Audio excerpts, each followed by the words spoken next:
is looking to get an auto firing weapon, gun. And so I thought we'd make that script real quick. We're going to start with a couple variables. First variable is the max ammo.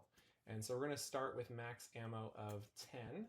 And we're just going to think about the way this is going to work. This is going to be attached to a gun weapon.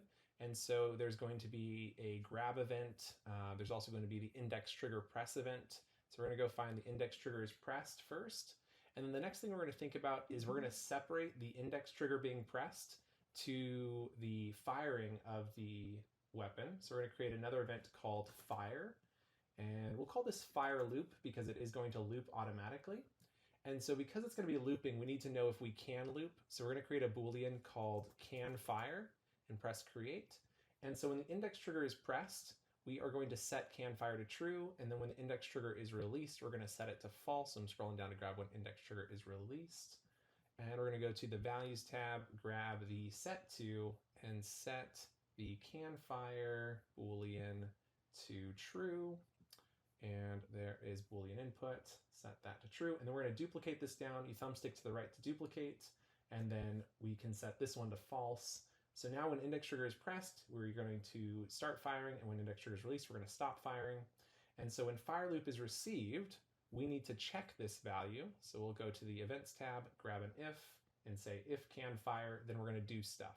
Now to get this fire loop to go, we need to go and say send event to object.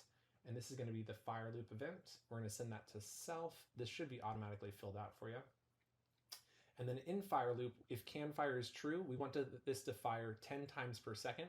So we're going to send in event with a delay, which is also going to be the fire loop. It will be also sent to self with that delay being 0.1 seconds. Worth noting here that if you put in 0 seconds in a delay event, it will still be 0.1 seconds, as a tenth of a second is the fastest you can fire. So 10 times per second is the max speed that we can do, more or less. There might be a couple ways to get it to go faster. Like if you did send event to object, that might be faster, but it could be difficult. I wouldn't recommend it. I do with a 0.1 second delay. With that in mind though, 10 ammo is not enough. So that would fire in 1 second. So we should probably start with something more like 80 ammo. So you get what, 8 seconds of fire time. That seems pretty good. And then you got to reload. So if can fire, send fire loop to self after 0.1 seconds. We then have fire loop being sent here. When index trigger is released, we want to cancel this event. So we're going to say can fire set to false, and we're going to cancel sending the fire loop event to self. Now it doesn't matter if this doesn't work because we have it in a Boolean anyway, but it is nice to relieve the server of having too many events firing. Excuse me. Okay, so we've got if can fire. Now we need to fire a projectile. So we need to know about a projectile launcher. And we're going to go create an object variable called projectile launcher. And I presume if you're watching this video, you've probably created a weapon before. And so you're probably pretty familiar with this. So we're going to then go into our actions tab where we're going to have launch projectile. And I like to think chronologically. So I'm going to keep the sending of the loop at the end. And we're going to launch a projectile on the projectile launcher.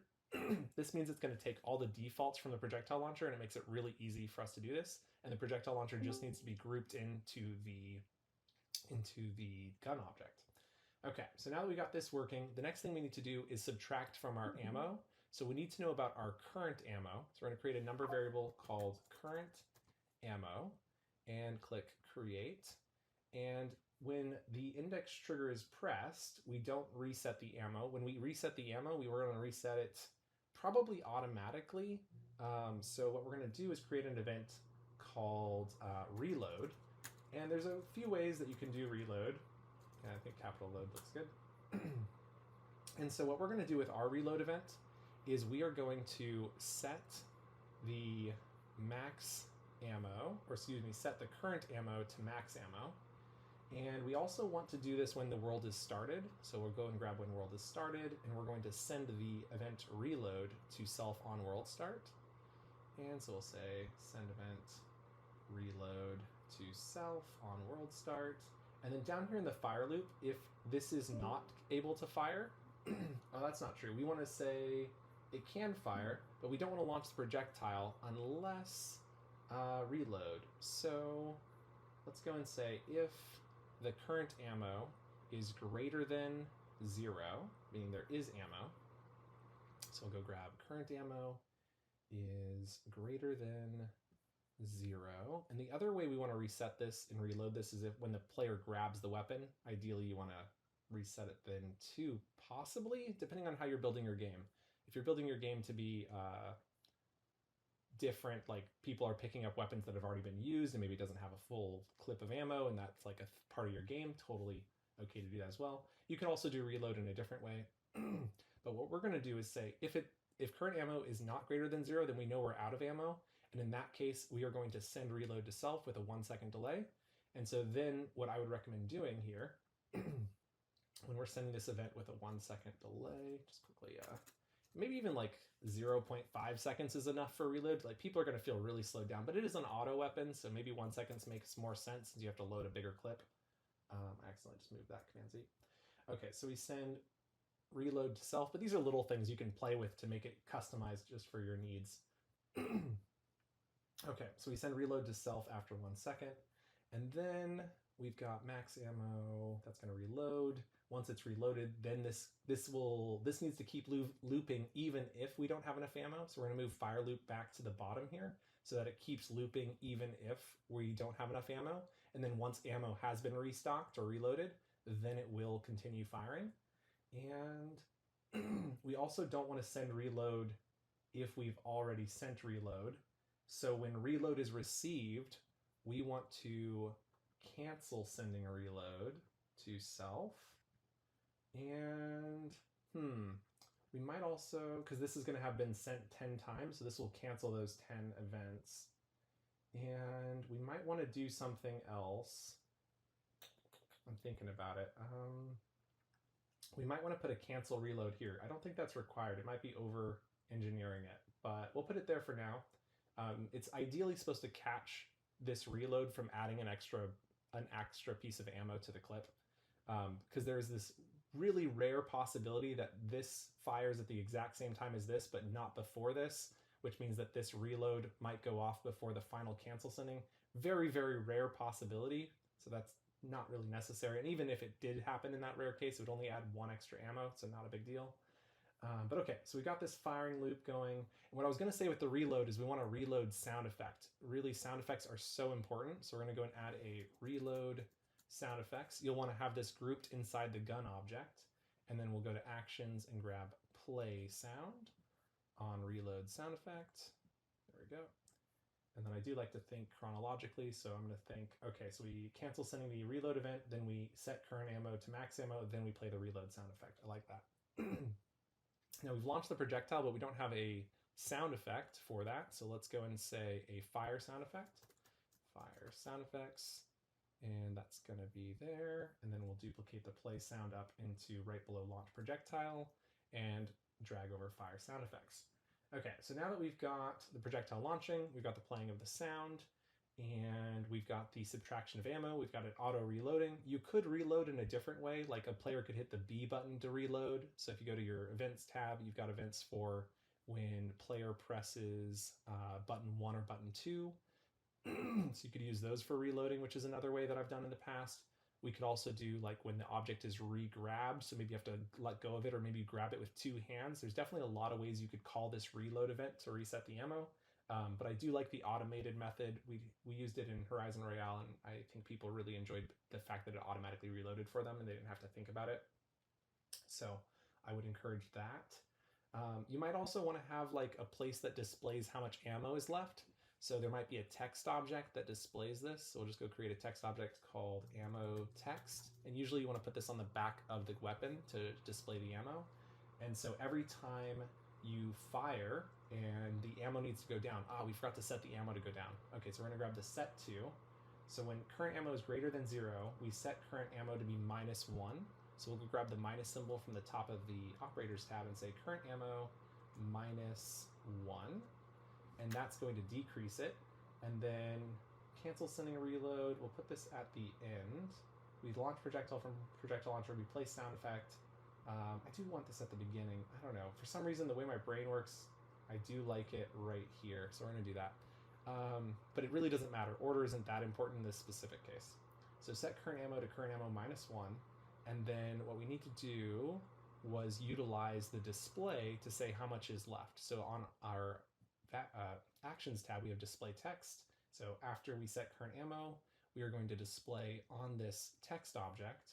So we'll say display ammo text, or excuse me, display on the ammo text with the current ammo, and we need to convert it to a string using the variable as string from the values tab. And so then we'll drag current ammo into the variable as string. And now we're displaying the current ammo on the ammo text. We've got a nice sound effect.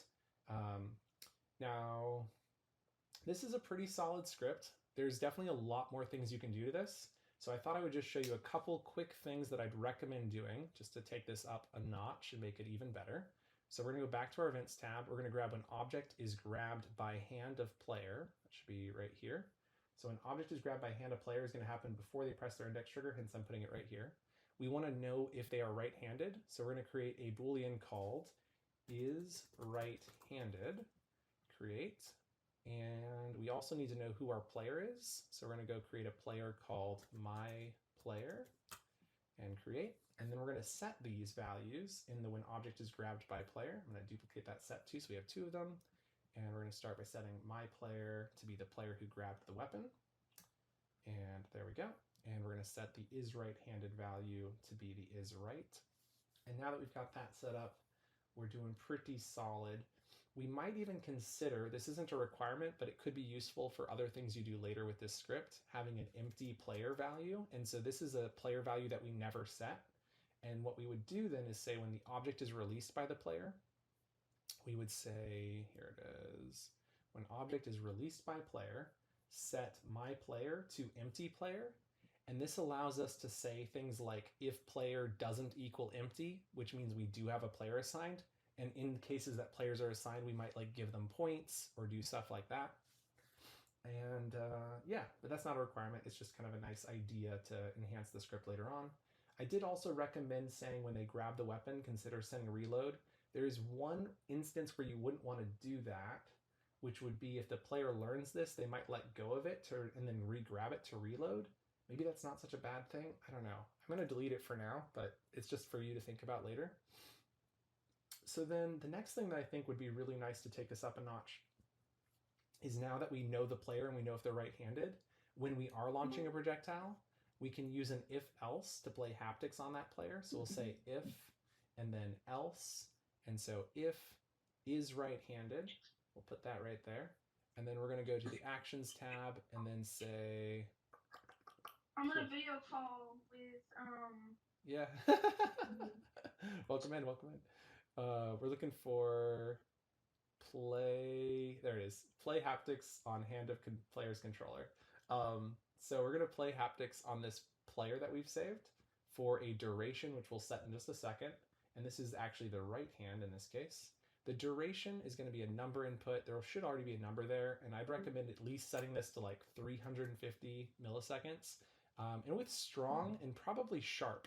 And so if you're not familiar with these ideas, a haptic feedback is actually a sound. It's audio that's being played at such a frequency that it causes your controller to vibrate. And so a sharp frequency goes up and then down. A coarse frequency is kind of like this, jagged, and a soft frequency fades up and then fades down. And so in this case, because it's a bullet firing, we want it to be sharp so it feels like it's really happening. And then we want it to be strong because this is a bullet. So like it doesn't get any stronger than that. And then 350 milliseconds actually should be more like maybe 90 milliseconds. So it's less than the 10th of a second. There's 1,000 milliseconds in a second. So 100 milliseconds. So that way it feels like bam, bam, bam, bam, bam. That should feel good. You might consider taking that up to 150 might be even better. Definitely play with that number and see what feels right in your hand. Okay, so now we're playing haptic feedback, and that's good.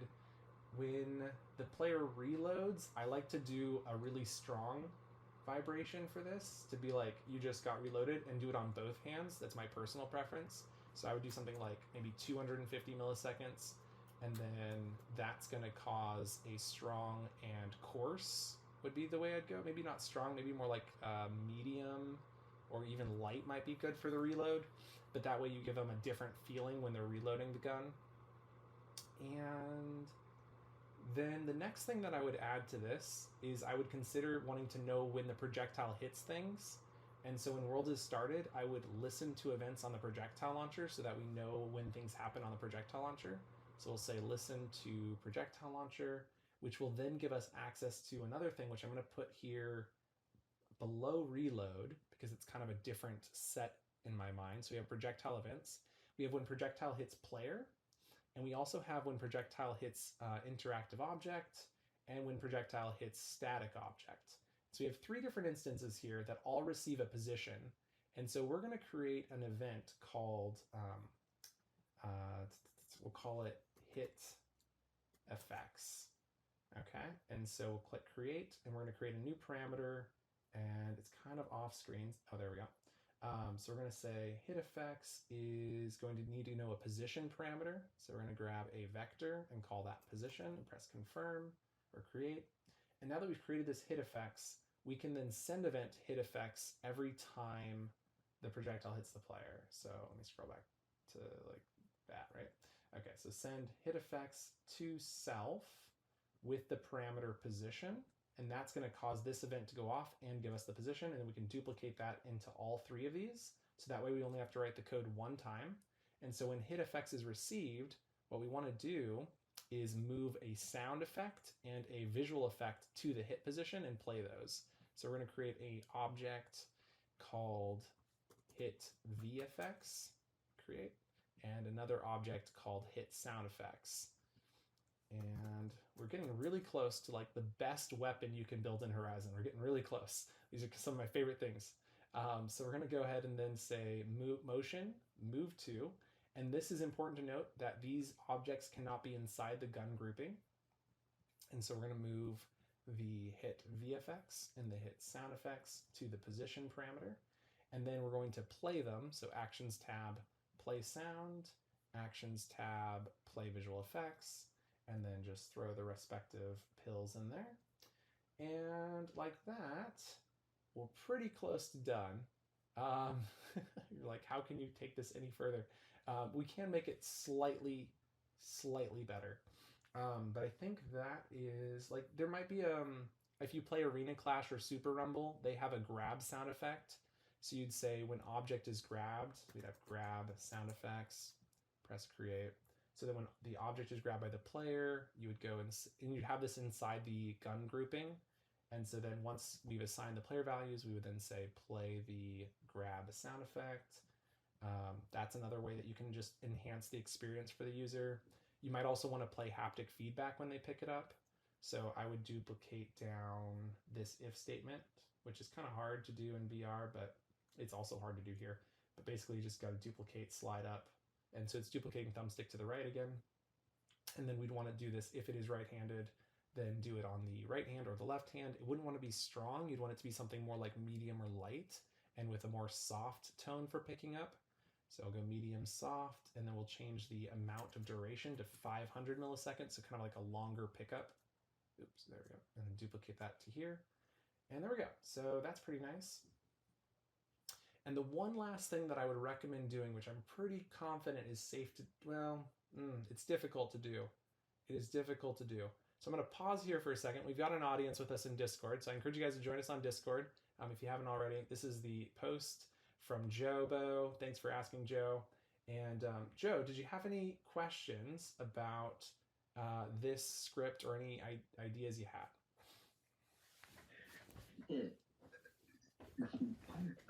First off, how you just did that on top of your head, bro, crazy. Crazy. Like, no, like, that is actually insane, dude. That's a gift. Could you, so my question, so I love all of that. Don't get me wrong. All good. But you guys are so advanced, you know? I tried, like, as soon as you started, I put on the headset and I was going to like tag along with, but then you just. Oh yeah, no worries. You're gonna be able to pause this video afterward and be able to like pause and play, which should help. There's definitely a lot in here, but I know like yeah, go for it. Where would so when you start the code, where would basically, because you added a lot of like extra features, basically, where would just the automatic part end or start, if that makes sense. Yeah, so that's this fire loop section here. And I would just try to kind of follow along. It is a pretty advanced feature. Adding a fire loop is a pretty advanced feature, right? You need this if statement, you need this if statement, you need to set the value, you need to launch a projectile. Ideally, you want to play some sound effects. And then you need to have a reload of some sort to be able to reload it so it keeps working. And yeah, so those first things we did was build that, and then we spent like the last half of this adding extra advanced features. So I would start with the first half of the video, and I would highly encourage you to take pause it as you're going through and get all these little advanced features in here. This is probably one of the best weapons I've ever made. And I've made a lot of really amazing weapons in Horizon.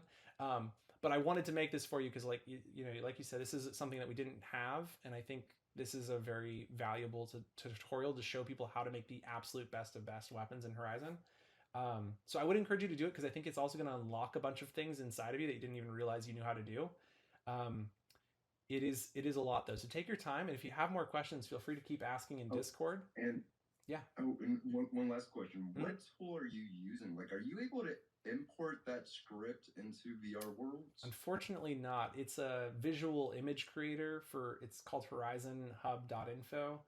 It's currently limited access. You might be able to request access by going to this website right there, horizonhub.info, but I'm not entirely sure. It's been provided to a few of us like myself for creating educational videos and photos and things.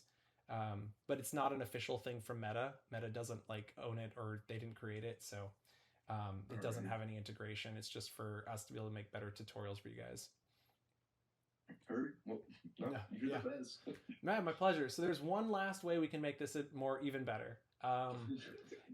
So the problem with this one is that it's running on the server. So this is a script mode default. Default scripts run on the server. And unfortunately, what that means is when you're firing a gun and you're strafing left or right, there's this delay where you see the bullet firing. And so we've got a tutorial on local scripting. And in this case, we hit this button and it changes it to local. But inside of VR, you click a similar button and you click the drop down to change it to local. Now, once it's locally scripted, it means that everything that happens when object is grabbed gets reset. It's really frustrating because the object will have its ownership transferred. And so we lose access to this is right-handed. We lose access to the my player, sort of. There's a way to get access back to it. But it is really frustrating when you have a local script because there's a bunch of things that just run different. So what I'm going to do is going to be very complex, very, very next level. So definitely test this first. And then once you do that, try taking it to this local level because it's going to make the gun even more responsive for the player using it. And it's going to feel and look a lot better for them.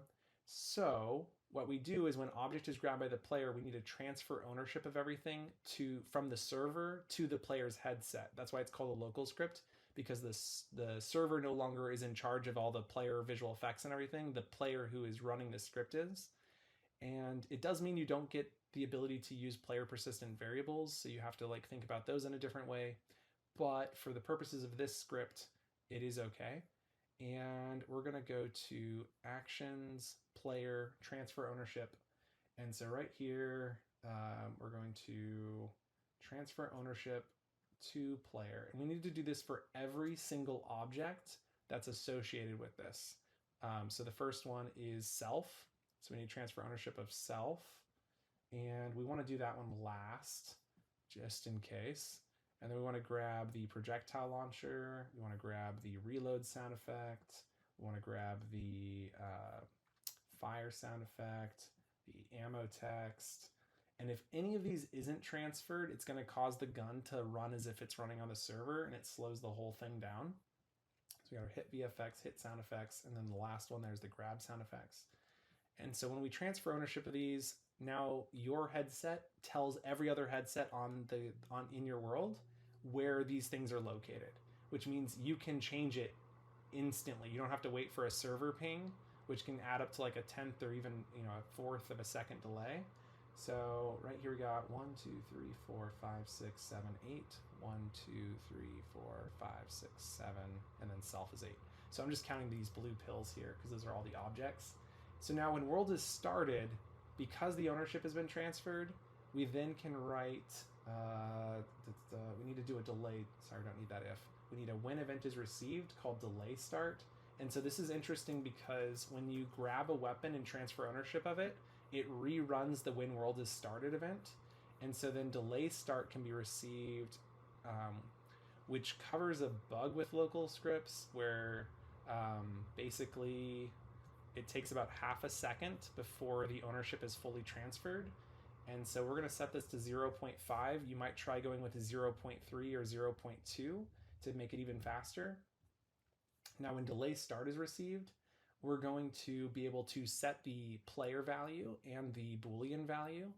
And so we're going to set those two values again. So that's my player and the is right-handed. We can delete this. We'll move the play grab sound effect up. That's fine to keep there. The is right-handed, we can move this up as well. So we're going to play the sound before we transfer ownership, because I'm not sure if it's still the case or if it ever was the case, but at some point I believe what happened is as soon as you transferred ownership of self, everything else on that line stopped running. So that's why I've ordered it this way. And so now when delay start is received, we're going to set, we need to swap this out with player now that we don't have the variable being set. There we go. If is right, and then use these player pills. And then here, we're going to set the is right-handed. So we're going to drag that into this one, and we're going to set the my player value to be the owner of self. So under actions, under player, we have owner of, and we can grab owner of self. And then is right-handed is a little bit harder to set because we have to do some math. We're going to grab the less than symbol, and we're going to calculate the distance from the left hand to the position of the gun. And so we're going to grab the distance to from vector math. We'll put that on the left side, and then the distance on the right side. We also need to know the current position, so we're going to create a new vector value. This makes our script run a little bit more efficiently. It's not required, but it's going to be called current position. And we're going to first set the current position to be the position of self, the gun. So we'll say objects. Under operators, we have objects, position of object. We grab position of self, and then we can use the distance from the current position to the right hand of the player and the distance from the current position to the left hand of player. And if the distance from the current position to the right hand of player is less than that of the left hand, then we know that they're right-handed, otherwise they're not. And so this sets the is right-handed Boolean to be the correct value. So we'll scroll down a little bit further to find the position of player. We can then grab position of player's right hand for my player, and then duplicate this into the left side to make this the left hand. And that has set those Booleans up correctly. And we've also done reloading. We've listened to events on projectile launcher again. We've sent delayed start. This has happened and taken care of all that. And that is the best gun you can make in Horizon, more or less. There's probably more you can do, but that's what we're going to end for today. Hope that helps, guys. Definitely join us on Discord. I highly encourage you to come check it out. I'll leave a link in the description. You can also find it on our website, vidyuu.com. At the bottom of the page. Join the Vidyuu Discord. All right, we will see you in the next video. Bye for now.